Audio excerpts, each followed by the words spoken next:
Thank you, Jennifer. Our next topic is a very interesting one, what Anglo-Indians can do for India. And to address this issue is Vignesh N, who has been Honorary General Secretary of the Anglo-Indian Association in the recent past. She hails from Anglo and has been the nominated MLA representing the community since 2014. She has contributed remarkably to the community's welfare during her term. She has served on the special committee to suggest changes in the law that deals with atrocities against women and children. She is determined to increase the conviction rate in these matters and has been poring over the relevant provisions of the Indian Penal Code, the Criminal Procedure Code, as well as the Justice Verma Committee report based on the Nirbhaya case. She has been able to rehabilitate some child rape victims into school successfully. She has also been chairperson of the Skill Development Committee and the Women and Child Subcommittee.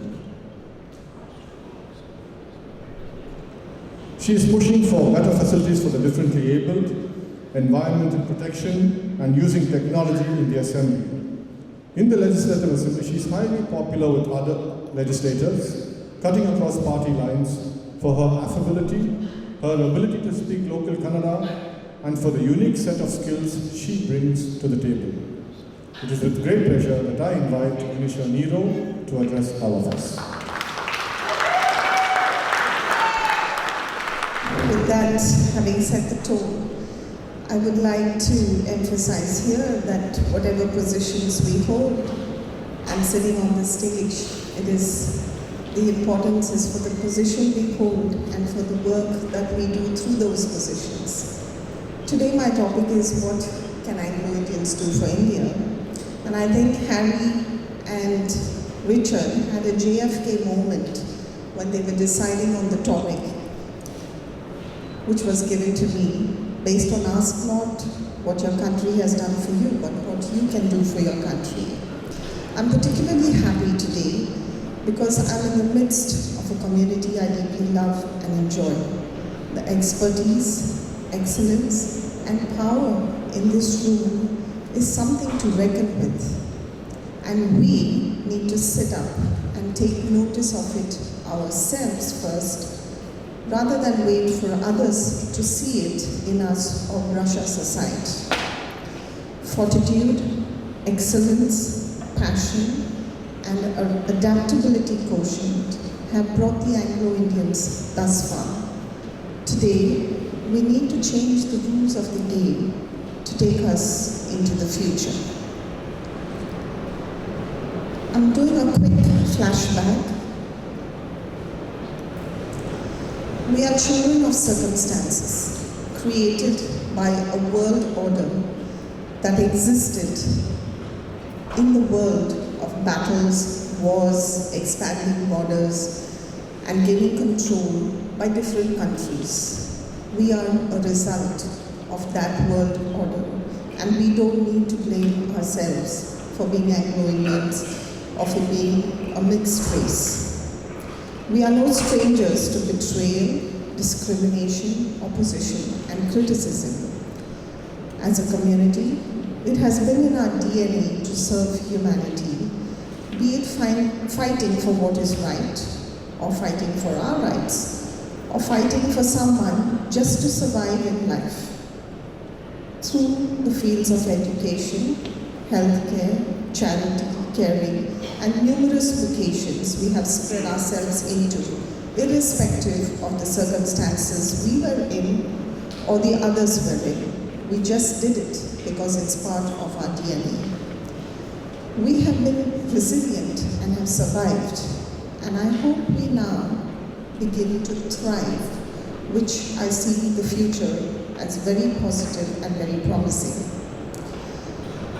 There was no handover to us. There was no one to fight for us hard enough, but each of us took up that fight and fought to be where we are today. What we need to change. Next slide, please. is to ensure recognition for our community, especially in the field of education. The community does not get the due recognition it deserves. Our contribution to this country is vastly disproportionate to our numbers. But we have let others take credit for our achievements, and they have built on our foundations, dismissing and forgetting what the Anglo-Indians have done for education in our country, in many, many areas of a large percentage. Our community has touched the lives of millions of our fellow citizens in giving them an education to put them where they are today and where our country is today. For example, I take our Anglo-Indian schools. There are thousands of ICSE and ISE schools across this country, but many of our Anglo-Indian children are not given seats in these Anglo-Indian schools. If they are given a seat, they ask our parents to pay exorbitant fees, which they cannot afford. We need to resolve today, here at this reunion, that all Anglo-Indian schools give our Anglo-Indian children the privilege to study in an Anglo-Indian school, free of charge, as a token of gratitude and goodwill for the opportunity our community has provided for the school managements to learn crores and lakhs of rupees and build massive institutions for their own benefits. How many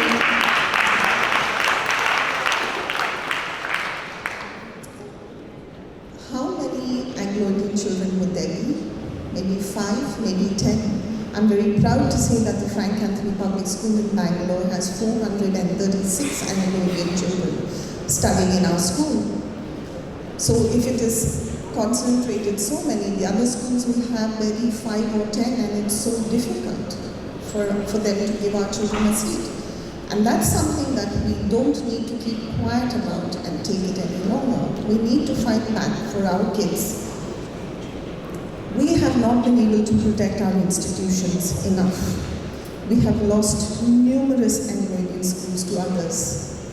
History cannot be undone, but the future can be written by us on where we take this forward. We need collective strengthening, representation and guidance when our Anglo-Indian people face challenges in protecting our institutions, as well as creating new ones. We have to come together as a body which protects. This is preservation of what we give to this country, and we must not allow others to walk over us in this area. Our culture and heritage must always be on our radar to protect and to profess.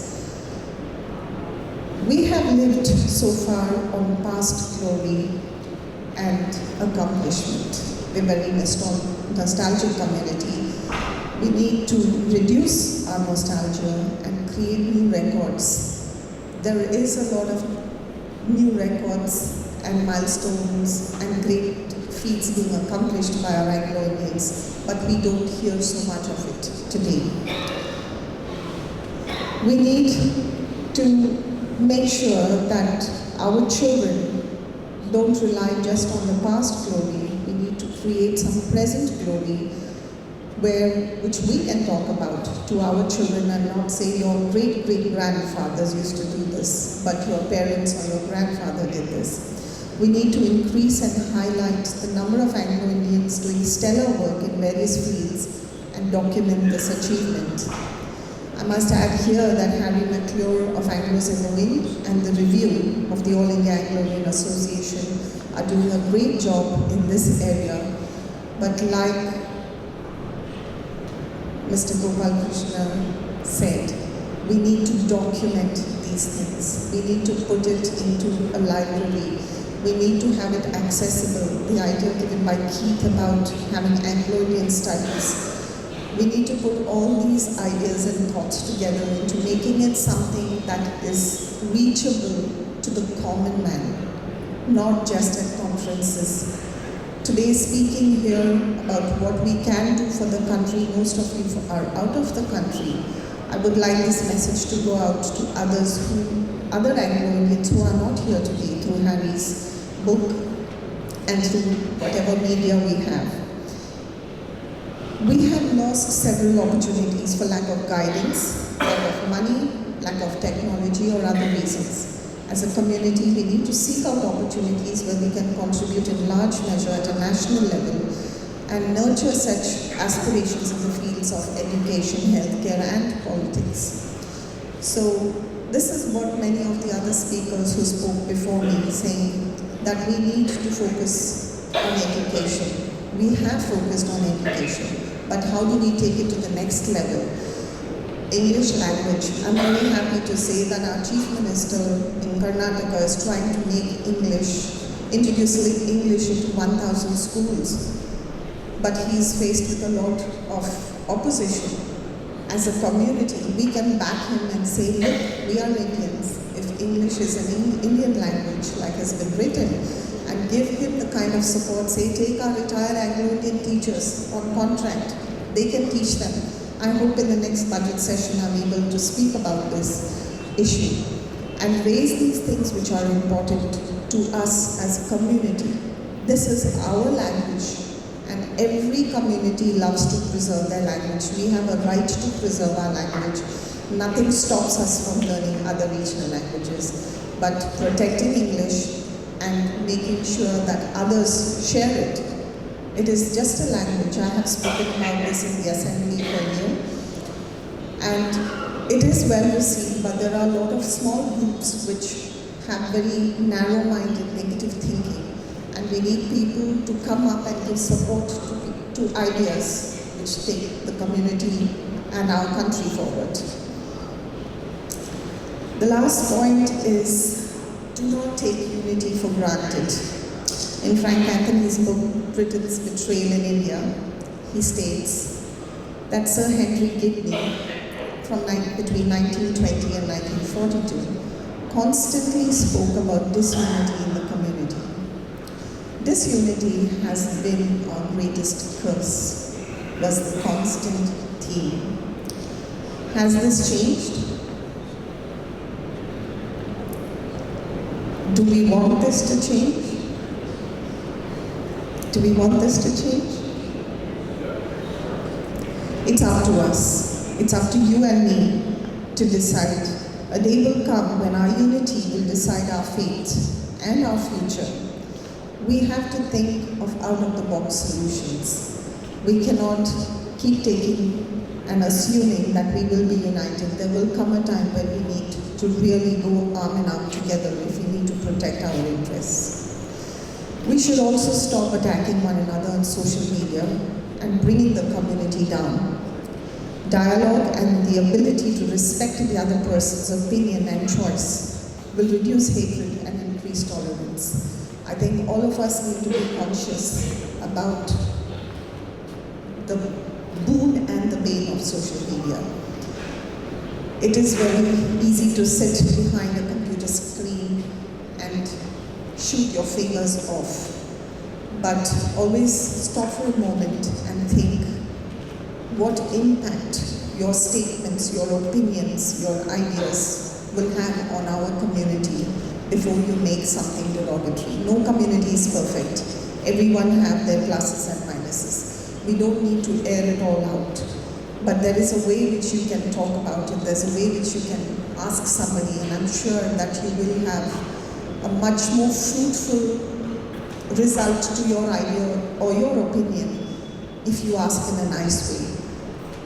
If you go aggressive, people will go aggressive. So this is something that I request all of us to be conscious about, the way we interact as a community on social media. Coming to the main reason for my topic for today, I need to give you some background on what we need to change. So, building a citizen and country relationship. I noticed in my term as MLA that many of our Anglo-Indians are disconnected from the system. They don't have a voter ID card, they don't have a PAN card, they don't have an Aadhaar card, they don't have a passport, and when they want it only when it's urgent or it's something critical to them. So we need to learn about India, learn about our constitution, know who our local leaders are, who our national leaders are. There is a disconnect between knowing these things, and it is very, very important today that you participate and know what is happening. You have to know. Many people don't even know Article 366(2) of the Constitution, which defines an Anglo-Indian. So our disinterest in knowing the Constitution is not something that we should continue to ignore. We must start getting interested. It doesn't mean, you don't need to know the whole book. You can at least know parts which are important to you. Basic things about what our country is about secularism, about sovereignty. So that is something that we need to build on our relationship. We need to have each and every one of us voting at every single election. It is our duty. If you are not worth one vote to the government, then why should the government do anything for you? It is important that we exercise our franchise responsibly. We can join the armed forces, we can protect our country. We've done it in the past. We just need to encourage our youngsters to continue in the future as well. We can be honest citizens and pay our taxes, work honestly and increase the nation's productivity. We could start businesses, create employment opportunities, contribute to the country's economic growth. We can share our history with our children and encourage reading, which our community doesn't do too much of. So these are few things that we can do as a community for our country. Our MLAs and MPs must become more interactive with the government and our people and contribute to the good of all, not just Anglo-Indians. We don't hear many MPs and MLAs raising issues. It doesn't have to be about Anglo-Indians. You get into an assembly or into the Lok Sabha through the Anglo-Indian quota. After that, you are a legislator with equal rights, equal opportunities, and equal voice in the assembly. So if our MLAs and MPs don't raise these issues of national interest, we are not doing justice to the great privilege we have of nomination. We need to build our networks, politically, socially, culturally. We have to become politically active. We have to engage with leaders. You need to know who you are.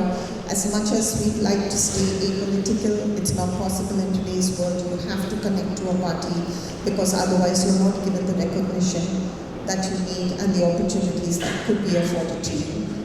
Excel in your mother tongue English and also learn regional languages. It's very important. If this is what is going to make a difference for our country, we need to learn the regional languages. We need to remove that barrier from our minds that you cannot learn regional languages. Respect the culture and tradition of all, which we normally do. Encourage Anglo-Indian youth to participate in community growth, which the All India Anglo-Indian Association is doing a great job of. We need to create Anglo-Indian leaders from kindergarten. That's where leaders are made, not when you're a full-grown adult, you can't create a leader. So in our Anglo-Indian schools, make the children class monitors, school monitors, sports monitors, head girl, head boy. This is where you encourage leadership. So whoever is in the school industry, volunteer and help other communities. And the most important thing, which many of our parents and past generation did not do, was save for a rainy day. So these are a few suggestions that I've been able to put together in the time that was given to me. And in closing, I would like to read Alan Johnson's statement. The human capacity to choose how to participate in the world empowers all of us to pass along something different from what has been passed to us. We become part of the long tradition of people who have dared to make a difference, to look at things as they are to imagining something better and to plant seeds of change in themselves, in others, and in the world.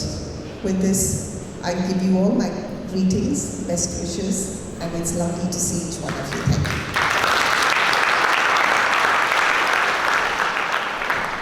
you. Vignesh, I'm sure you all must be dying for lunch.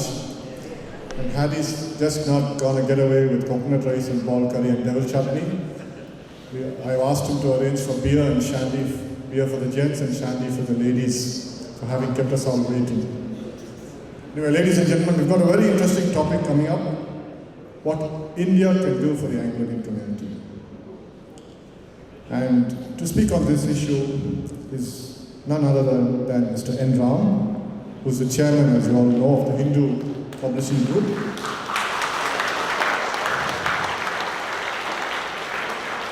And former editor-in-chief and publisher of the Hindu and its group newspapers. He's a political journalist. He has written on a range of socio-political subjects and specialized in investigative journalism. Along with Susan Ram, he has written a biography of the Indian writer R.K. Narayan.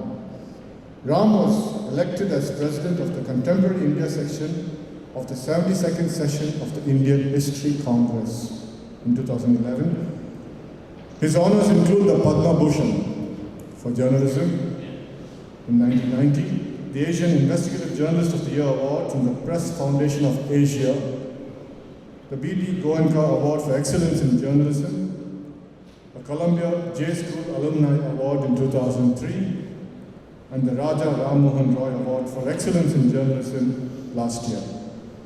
His book, Why Scams Are Here to Stay, Understanding Political Corruption in India, was published in 2017. It's our privilege to welcome to this podium Mr. N. Ram.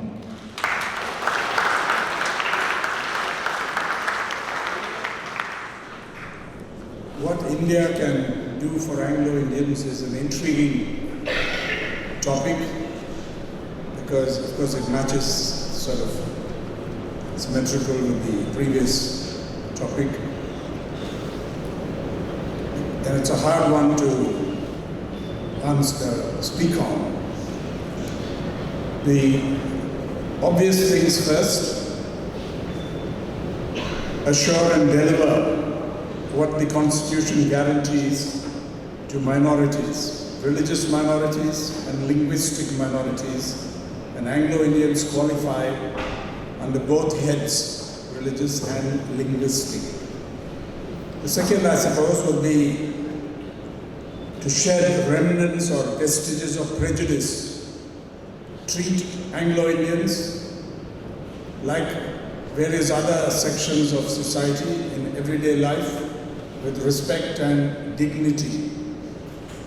And thirdly, I suppose, affirmative action for the poor and needy among them. I was asking Barry about this, and his impression, which I'm sure is well founded, is that only about 10% of the Anglo-Indian community can be called really poor. And India poor, he said, virtually zero, meaning no water, no toilets, and so on, that's absent. So still, there is a relative poverty. I don't know the extent of it. It has to be surveyed, it has to be researched. But suddenly, access to health care, universal access to health care is a demand that many of us have put forward. And I think that would matter a great deal to senior citizens, particularly senior citizens in the Anglo-Indian community.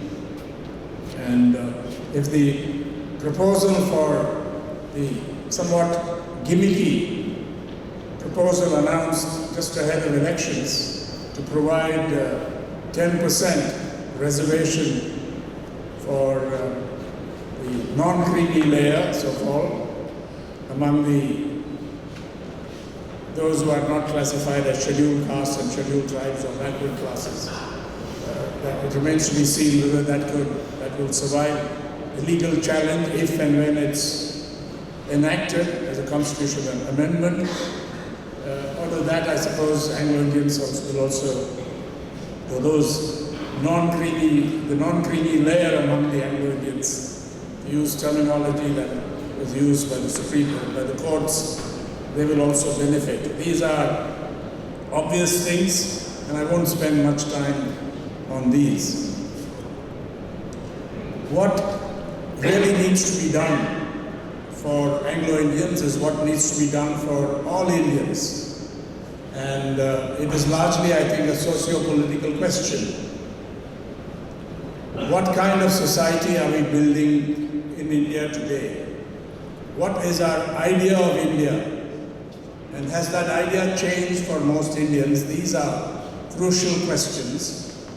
And this question has come to the fore at a time when political forces identifying themselves with what they call Hindu nationalism have come to the fore in politics and public life, because elections are around the corner and we shall see how this platform, their platform, fares in the coming test, which will be in April-May this year. It's no secret that this new dispensation, not so new, but relatively new when it comes to power at the center, that this formation is armed with an ideology and a socio-political program that are at odds with what we have been accustomed to for most of our independent existence, India's independent existence. And it's important, I believe, to realize that when the RSS Supremo, Mohan Bhagwat, proclaims that India is a Hindu nation and Hindutva is its identity, he repeatedly asserts this. He strikes a blow at the secular concept of Indian citizenship and at the Constitution itself. And when he asserts this, it's not, he doesn't speak as an individual or just as the head of the RSS. He speaks, I believe, for the constellation as a whole. He speaks for the entire, what is called the Sangh Parivar, which comprises the party of government as well as the so-called fringe outfits, with the RSS acting as the ideological fulcrum. Let's not have any doubts about it when we talk about what India can do, either for the Anglo-Indian community or for any other community, Muslims and so on, and Indian Christians as well as Hindus by and large. The point here is communalism as a political mobilization strategy. Sometimes it masquerades as nationalism or ultra-nationalism or hyper-nationalism.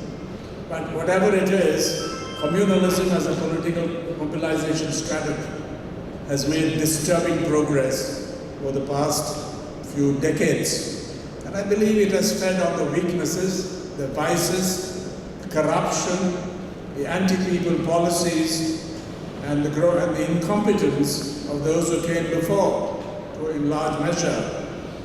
And what's clear from the history of India over the past century and a half is that a wrong or unprincipled understanding of the problem of communalism in society and politics can lead to very tragic outcomes for very large numbers of people.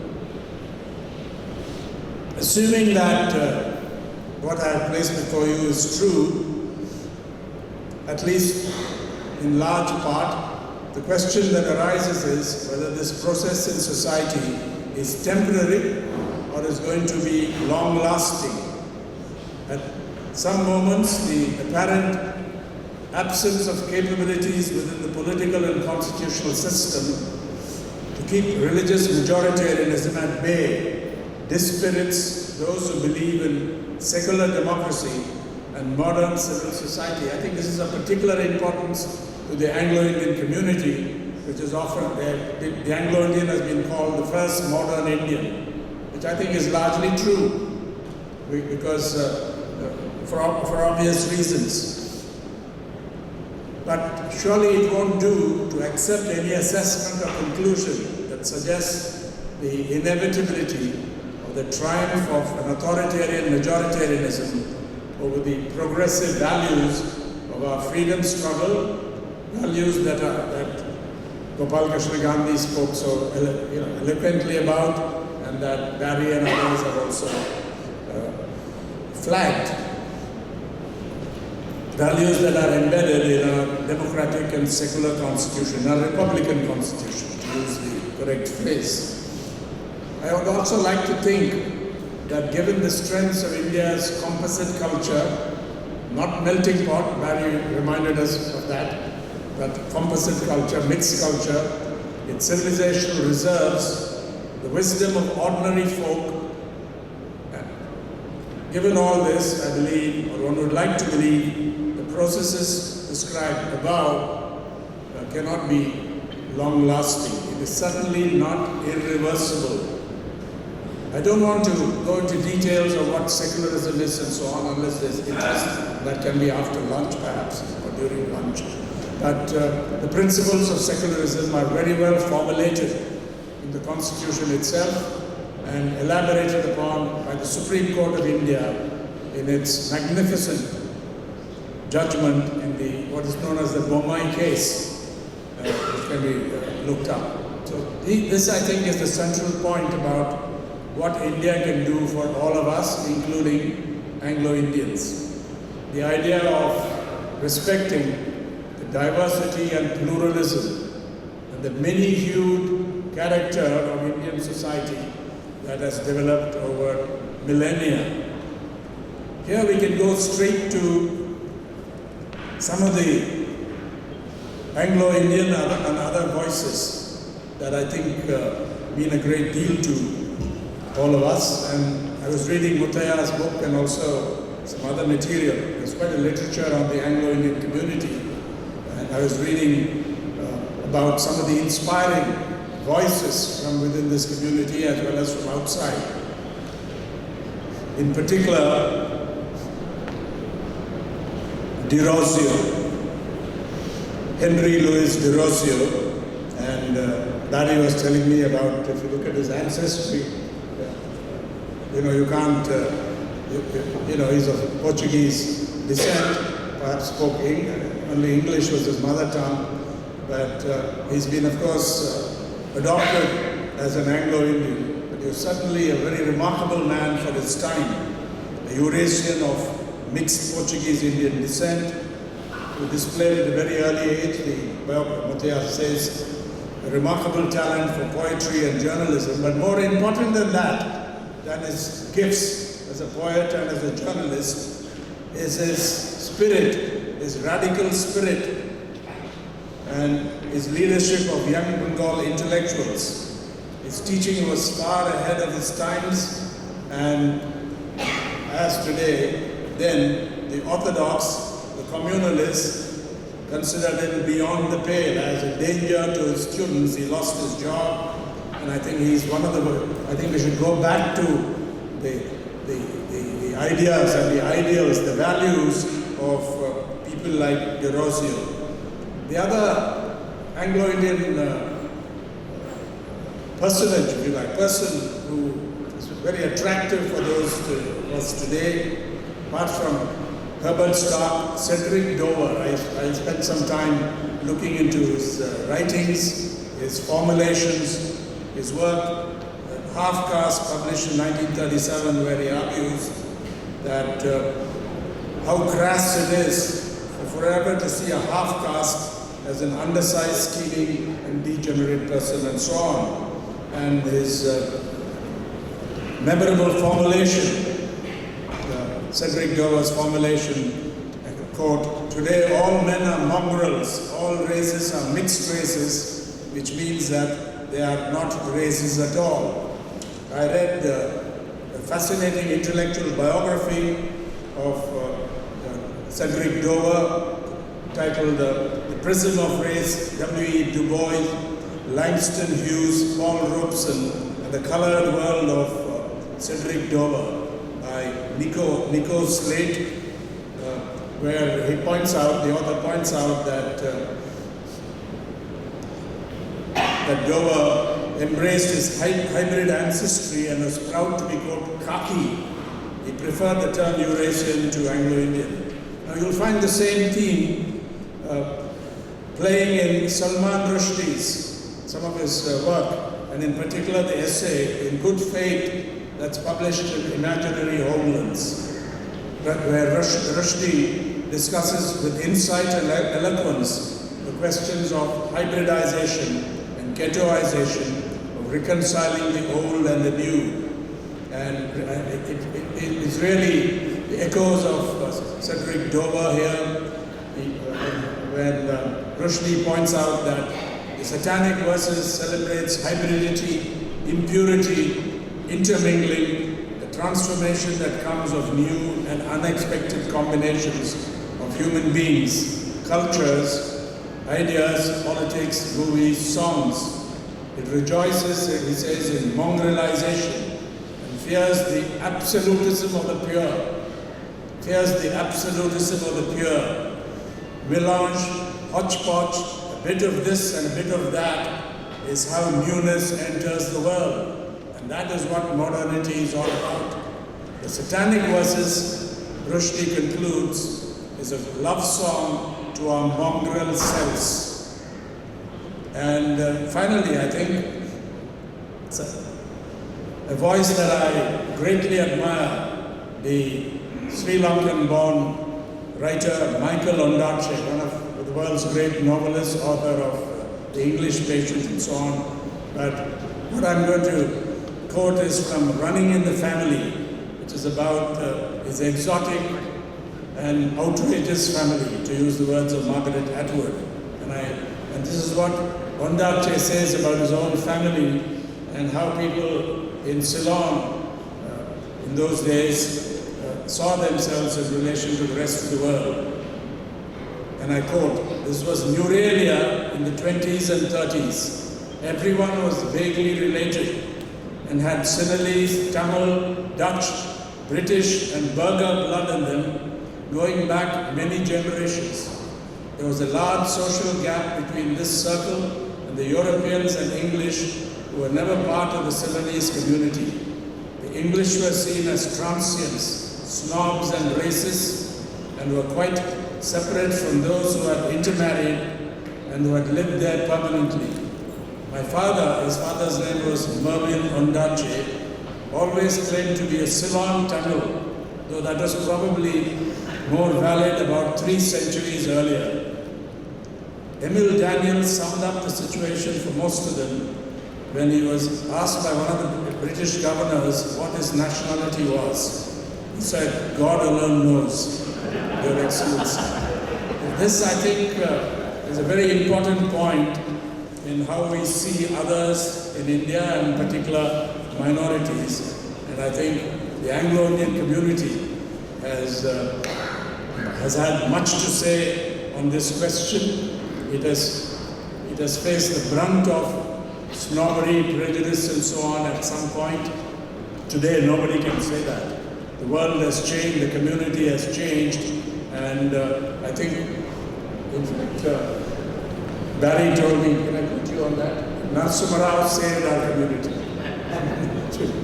In the sense that the changes that occurred from the 90s have made a huge difference to the standards of living, to the quality of life, to the aspirations and the achievements of this community.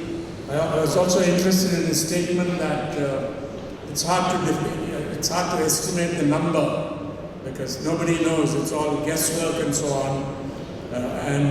So to really extend the idea of an Anglo-Indian community along the lines that Gopal Gandhi suggested, bringing in the maternal line and so on. Whether you want to do it is the business of the community, the associations and so on. But if you really did that, I think they can't draw any boundaries. And yet, the Anglo-Indians can be recognized by what? Their own self-perception, their culture, their schooling, their language, and almost all Christian, but I suppose there are atheists among them also, right?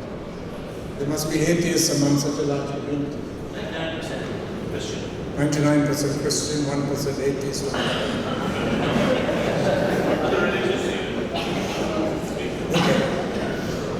So I think that this is my thought when I was thinking of what India could do for the Anglo-Indian community. And I think apart from maintaining your identity, your distinctive identity, your pride in your roots, your pride in the past, your anger against discrimination, your anger against prejudice, against bigotry, from the so-called pure, who are not pure at all, according to what I think apart from that, there are very specific and practical things that you can do. Certainly, there's no question of having a state for the reasons that have been already briefly discussed.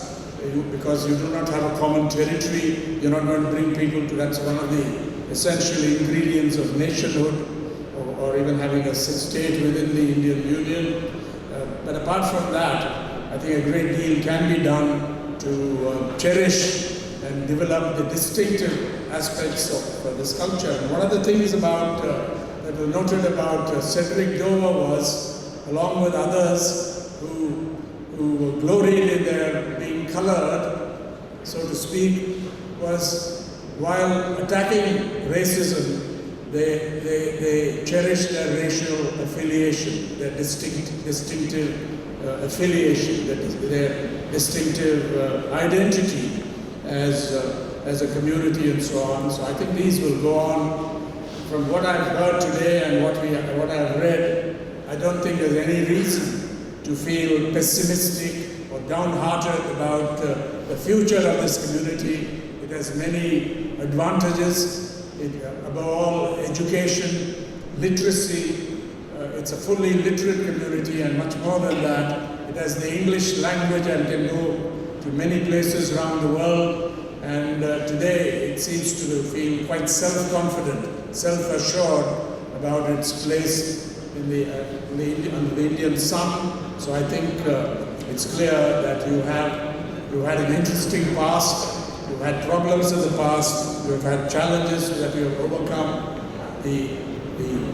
One of the really positive things was to provide representation in legislatures, the Lok Sabha, as well as in the state legislatures. That has now turned out to prove. It has also posed challenges in its wake. Corruption has entered the scene in the hunt for tickets and so on.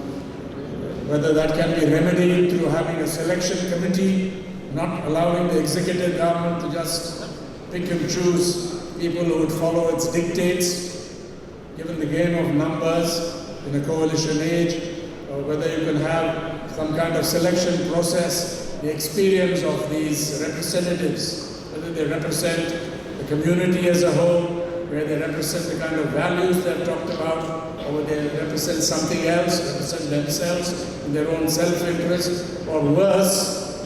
I think all these questions have to be raised and answered, and I think you'll come to proper solutions in the next 10, 15 years on these issues.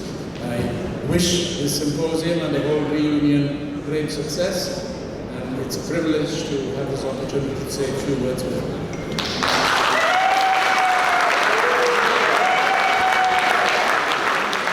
Thank you, Mr. Enwa. That was truly engaging. Our next speaker, Irwin Allen Seeley, stands tall amidst the circle of international writers in English. He has been a celebrated writer for close to 3 decades now, ever since his Trojanama was first published in 1988. It was Trojanama that truly drew world attention to the Anglo-Indian community, its history, culture, and its idiosyncrasies. Allen is an enchanting and a versatile writer.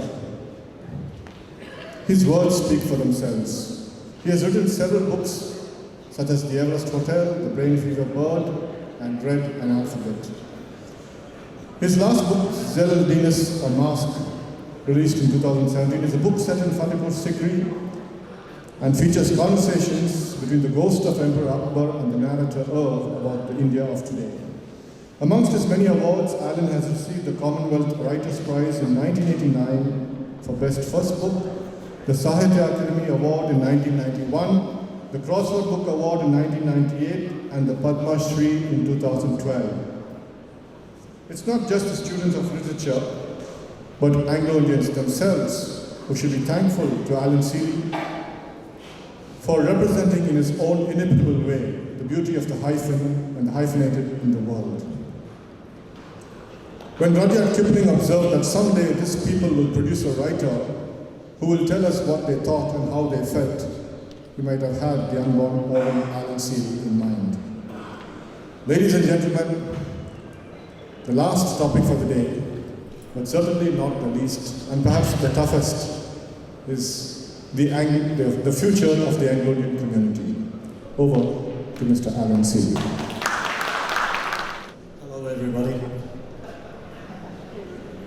I'm quite happy to let it go if you're ready for lunch. I heard bowl curry and rice mentioned, so it's up to you.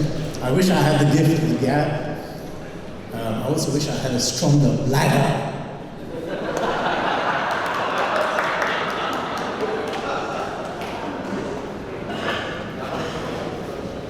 One of the problems about speaking last is that little by little, every previous speaker has stolen your thunder. Everything I wanted to say has already been said. So I will simply tell you one or two stories. When I turned 40, I thought the time had come to make a journey that I couldn't put off, because if I did, I wouldn't be able to make it. So I packed my bag and I went to the top of Canada, as far as you can go. After that, there's just the North Pole.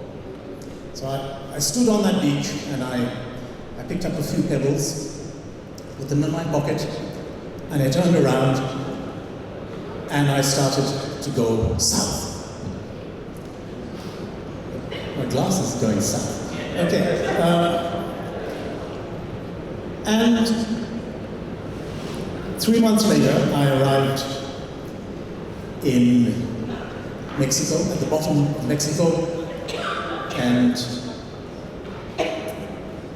my last ride was with a Mayan. My first ride had been with an Eskimo. Now you'll say, what has this to do with Anglo-Indians? And the answer is nothing. Zero.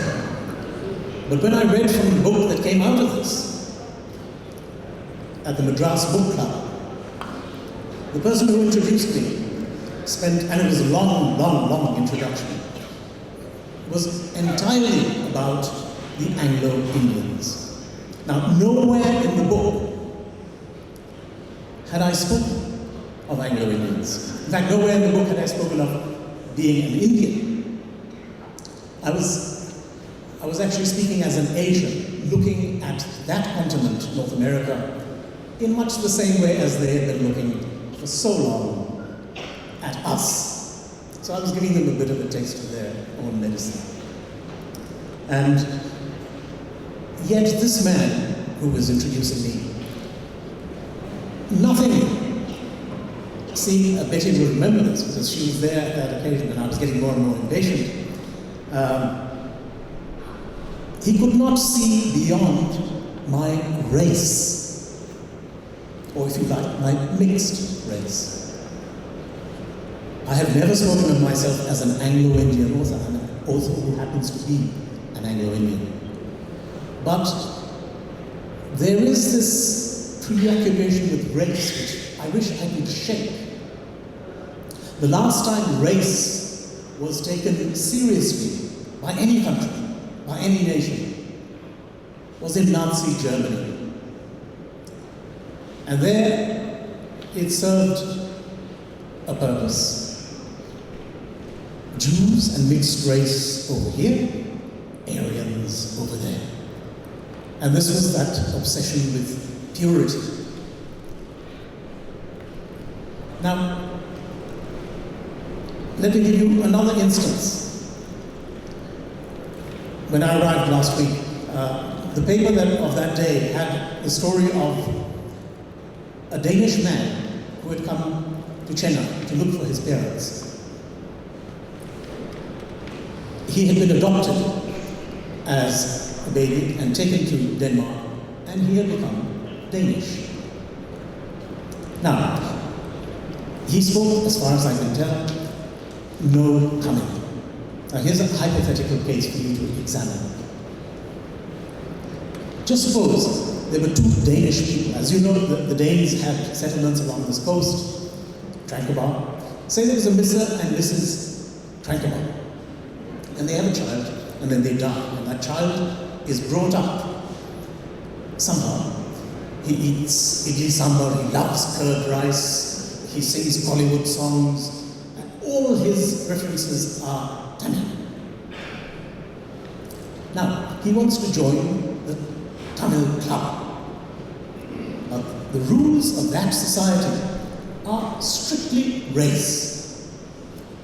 Now, this is what happens when race is your yardstick. He is denied entry. He cannot join. Because by race, he is not Tamil. All of his lived experience, everything, has been brushed aside on that. And that other man, who speaks not a word of Tamil, may join the club. Why? On grounds of race. So if we can somehow look away from this obsession with race, and we have been defined over and over and over again as a community of mixed race, perhaps we'll make a little bit of progress.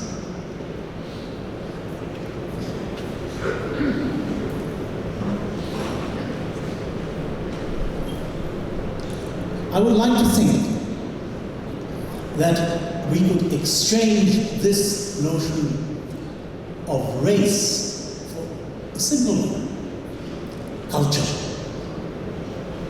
A culture is not something that flows in your veins. It is something that is taken for granted. It is something that you don't have to explain. If I sing, for example, God rest ye merry gentlemen, let nothing you dismay. Anybody in this audience could give me the next line. What is happening here? It's not encoded in your genes. It's not part of your blood. It is part of your culture. It is part of what you have picked up since birth. Race is just a blank slate. You can write anything you like on it. Language is what determines something. Race determines nothing, as every speaker that has gone before me has mentioned. It's the same song. If I sang that outside these walls, I would meet with blank incomprehension. And in fact, there are certain parts. I come from the cow belt. If I sang that song back there, I might even encounter some hostility. But because we are dealing in culture, I can toss any song that I grew up with into you. And you are all strangers to me, but you will be able to come back to me with the next line.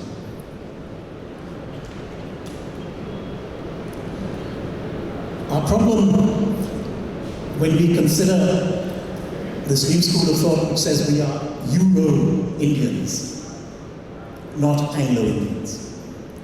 Again, we are being led by the nose in the direction of race. Why? Because they say, your ancestors were not just English, they were French. I know all that. I went to school with Marazzi, who was Italian, with Peter Quiros, who was Spanish, or his ancestor was. Neville Fanfron, French. Vansford, Dutch. So everyone was represented, but Here is the difference. Every one of them gave up his tongue, and when he came here, he spoke one language, which was English. So when we speak of ourselves as Anglo-Indian, we are not speaking in a racial way. The Anglo is the language, and language is the primary vehicle of culture. The problem, again, the Constitution. And that particular clause, which we've heard over and over again today, is a racial clause. It says not a word about our culture. It dwells on our race, on our mixed race. Do we want it? Do we need it? The irony is that we were the community who invented castelessness. And this clause of the Constitution has made us into a caste. We are not a caste. We are not a tribe. We are a culture. All those unspoken things and that's why I spoke of those songs. So do we want to continue? The Constitution is utterly blind when it comes to every other Indian. We are the only community who are defined racially. In fact, we are the only community who are defined at all. Because the Constitution in its majesty looks impartially at everybody. It is not concerned with your race or any peculiarity of yours. It is concerned with your equality with every other Indian.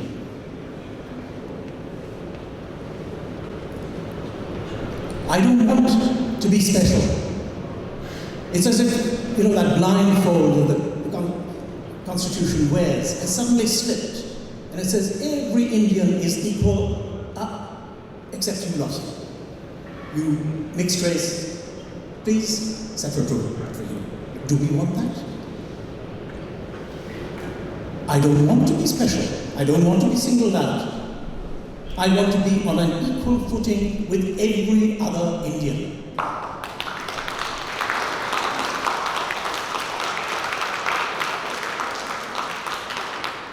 And what has done this? A defective clause, a racist clause, which we have tolerated. Why? Because our leaders at one time wangled those special privileges for us. Maybe, I'm sure they have our best interests at heart, and maybe those did bear fruit at that time, and they were relevant to that time. But we have to think of our future, and I've been asked to speak about the future. And I think this is one of the things we could consider. Wherever we look, we see castes clamoring for representation. Do we want to be like that? Far better, and we can see it coming. It will be put to us that we are too small. And why do we have this representation? Why not, before that is spoken, ourselves give this up? We are not a caste, as I said. When I look at the future, and I've been asked to look at the future of India, I see a caste-less. Future of the world is raceless. Anglo-Indians know all about that. We have been raceless and casteless for a long time. We are the future. We got there a long time ago. I'll leave it at that.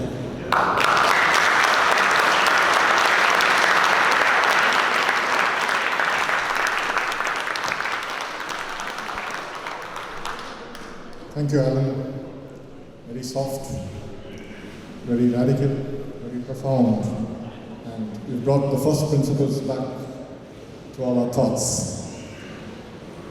Thanks on behalf of Harry and the Reunion team for having come for this event. often academic events are passed by, but we've come in fairly good number, and thanks for your patience. Let us all stand for the national anthem.